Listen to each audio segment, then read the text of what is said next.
Perkenalkan, nama saya Laura Krista Anjani dari SMA Negeri 1 Purwokerto, Kabupaten Banyumas. Pada kesempatan kali ini, saya akan membuat mainan tradisional anak dari modifikasi otok-otok.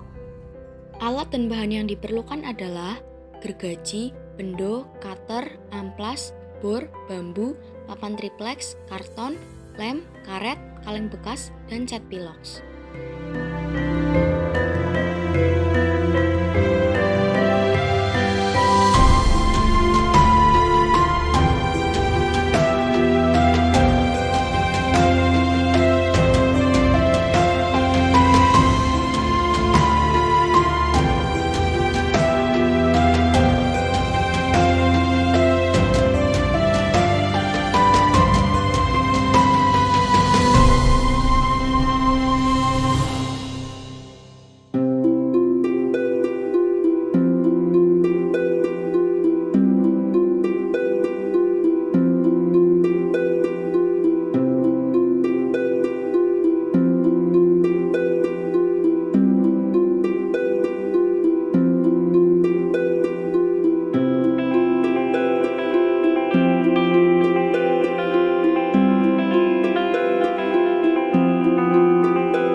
Mainan yang dulu populer pada tahun 90-an.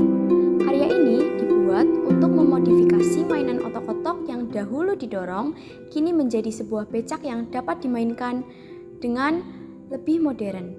Hal ini diharapkan dapat mengembalikan kenangan pada tahun 90-an, yang mana permainan-permainan tradisional merupakan sarana untuk bersosialisasi dan mempererat rasa pertemanan. Semoga dengan becak otok-otok bambu ini dapat menjadi sarana untuk bernostalgia. Salam seni teman-teman.